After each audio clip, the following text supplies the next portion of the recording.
This is for ADVS 5730, Animal Welfare in Animal-Assisted Interventions.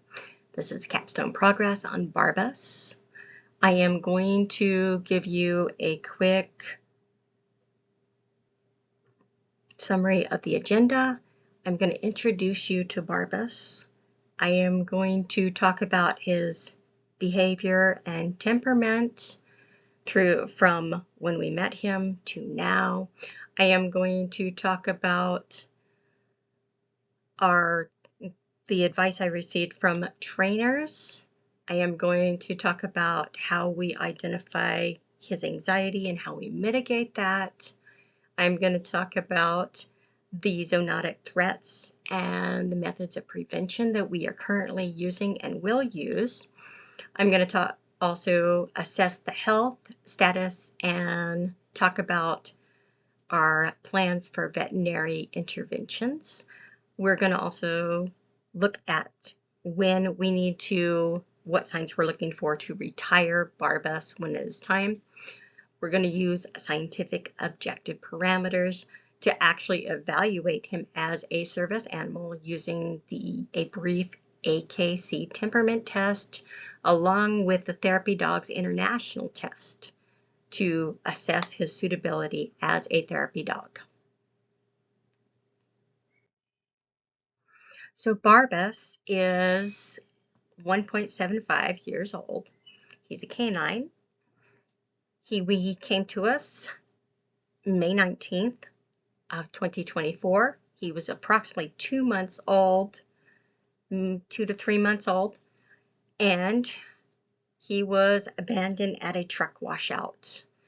A friend of ours who lives across the street from the washout had one of the truck drivers bring the dog to them, thinking they were possibly the owners and they had lost a puppy.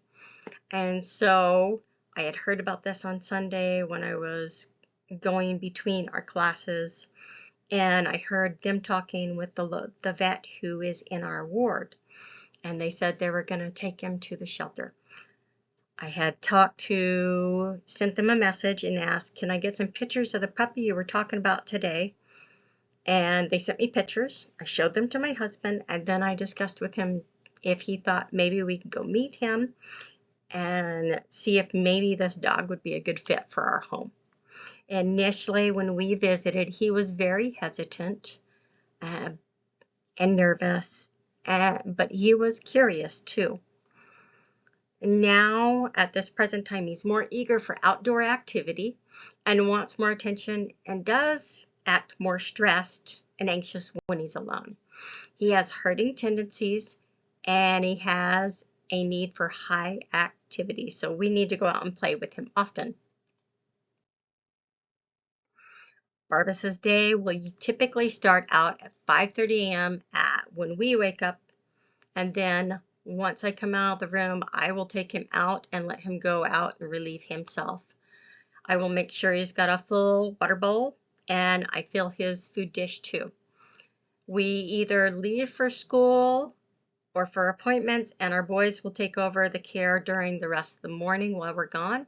If we're at home, we will take Barbas out to go play with him a few times during the day or let him out in the front yard so he can have time to roam and run to expend some energy. When he's done playing, he will actually go to the gate and he will stand there, and once we open it, he'll run right up the stairs and come in the front door. At the end of the day, we'll be able to play and be tying up assignments or working in our business, one of the two, something like that. And then there is a hierarchy in our home: my husband, me, and then our boys. So the fun fact about Barbas, his name comes from the character in the Elder Scrolls V, Skyrim. The dog's name is Barbas. So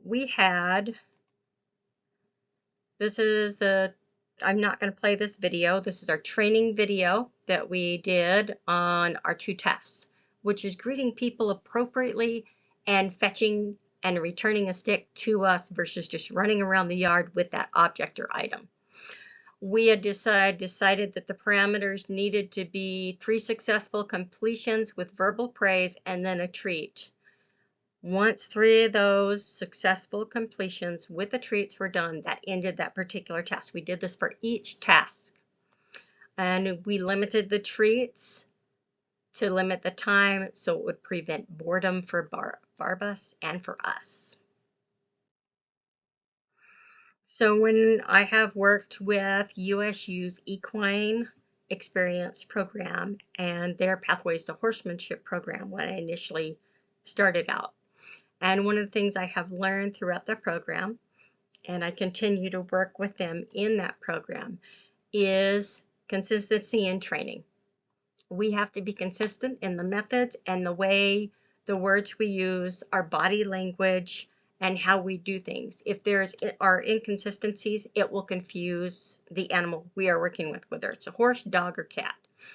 So we want to use positive, non-aversive methods with prompt praise, be it through a clicker or your voice, and then treats.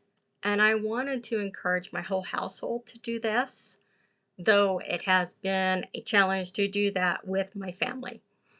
We wanted to do spaced repetition, so there were 8 to 10 treats per session. We aimed for 1 to 2 sessions a week.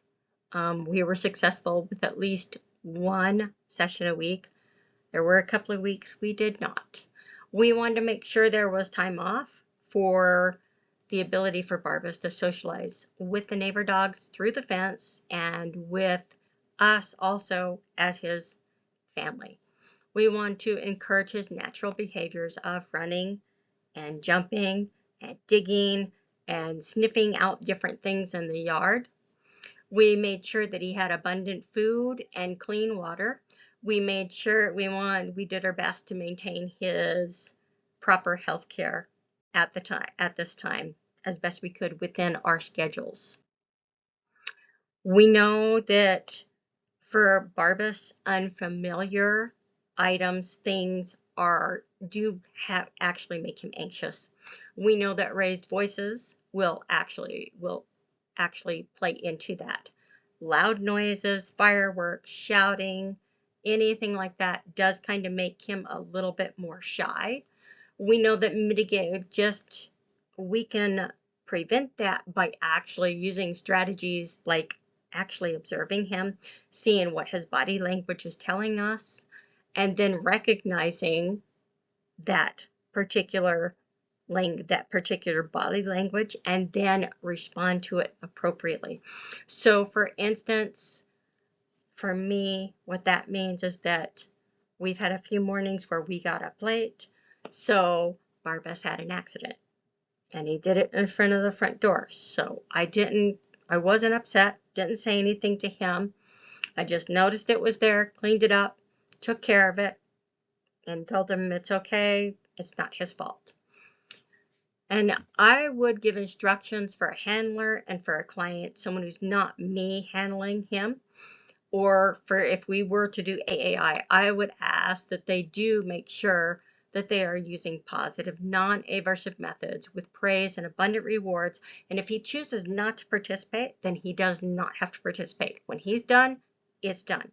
I would also make sure that there were gradual increase in the amount of time spent in an intervention with short introductions. So I'd start with 10 minutes and move to 30 minutes, maybe, depending on his tolerance. I would also make sure that there was good hygiene practices prior to, meaning he would be cleaned, paws trimmed, everything he's being brushed out. I would make sure when we got to the facility that the people who were going to interact had washed their hands, had done all the things they needed to as far as being in proper hygiene. And once we were done, I would take him out and immediately in the car wipe him down with some of those wipes and wipe his paws and everything to clean everything off, and also wash my hands in the process. So in the assessment of zoonotic threats for us, that is wildlife, deer, foxes, skunks, and raccoons. We also have fauna, weeds, trees, farm fields, irrigation ditches, our orchard, our plots, that type. And then other threats would be pesticides, herbicides, mosquitoes, flies, hornets, bees, mice, and voles. We also have honeybees within our orchard area. So for prevention, obviously, I'm going to make sure he's getting his core vaccines, the main one being rabies every 3 years as required in our area where we live in our county. I will be working with our vet this month with the appointment to start his deworming protocols and a rotational type strategy for him.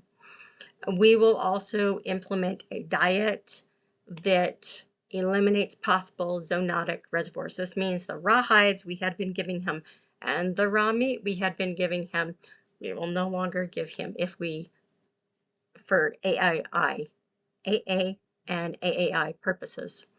And as far as preparedness, we want to ensure that protective biosecurity measures are in place on our farm. So people who come onto our farm, they need to put on some kind of shoe covers.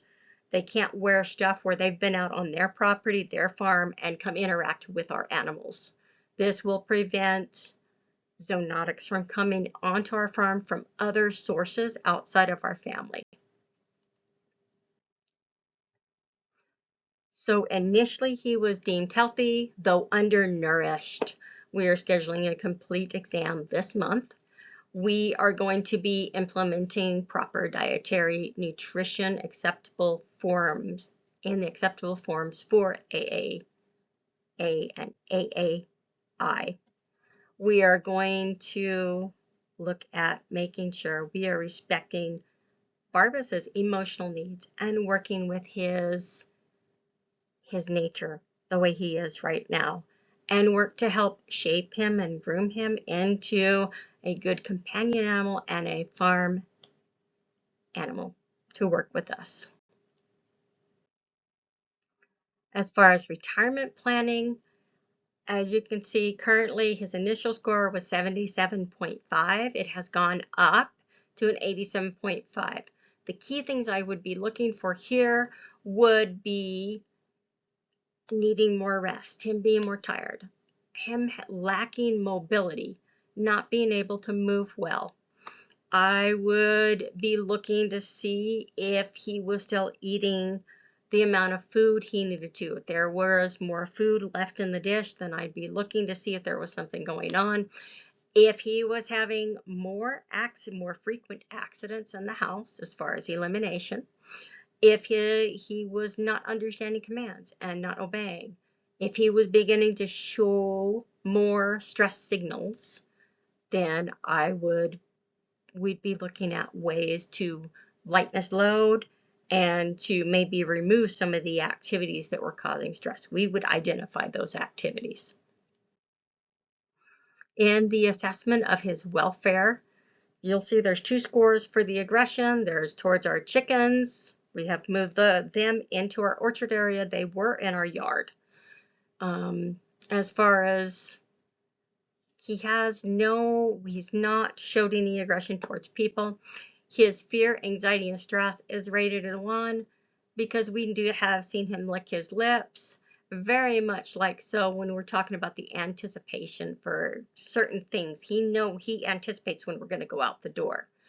The excitability, we have seen that he is aroused. His tail goes up when he's listening and trying to figure out what's going on. When he interacts with other dogs, he does bark. That is just what it is. He has no tiredness. He has lots of boundless energy. His obedience, he obeys, but not all the time.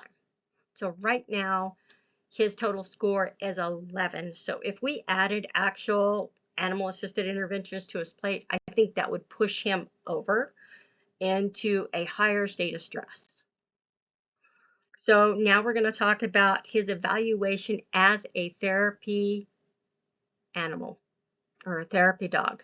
And we're going to use Therapy Dogs International's mock evaluation. And initially they start out with an AKC temperament test. And we're doing a modified version. And what we did, I chose to only take one one of those assessment pieces from each of those 6 areas. So the social, we got a 4 because he didn't refuse. He was great for handling. The auditory, shaking a plastic bottle with coins, he reacted to. That was 1. He was agitated. The visual, opening of the umbrella, he was a 1. He was nervous and agitated. He kind of backed up away from us. Walking, tactile, walking on a tarp, no problem. And then proprioceptive motion, we actually walked him over a pallet. He was fine. He was good, no startle or refusal. And the unexpected stimulus, a cane or a walker, he had a 2. He had moderate fear. So right now he did not pass. He didn't pass. He needs more work. So, and then we went into the evaluation. This is the copy of Therapy Dogs International's evaluation. Here are the pieces we went through. So we did go through, he will stay, but it depends on who that person is. And then as far as people walking around, he is distractible. He watches everything and everyone. He can sit and stay for short periods. He can stay and stay down for short periods. We don't have a 20-foot leash, but we have had him 20 feet away from us. He does need more work for coming back to us all the time. He needs more work and socializing with people so he doesn't jump on them. We did he can walk and sit down and he turns, but he is still distractible. He likes to see what's going on around him. He is very aware. Leave it. He doesn't refuse treats. And then leave it part 2, the water and food. He will go check them to see if they're okay, unless they're in the house already. It's something he's familiar with. Meeting another dog. He is reciprocal socially, doing all the same sniffing they do. He enters through a door. He can do that. He can wait until we say to come in. He does that when I bring him up in the morning. His reaction to children, we're still working on trying to make sure he is not jumping on the children.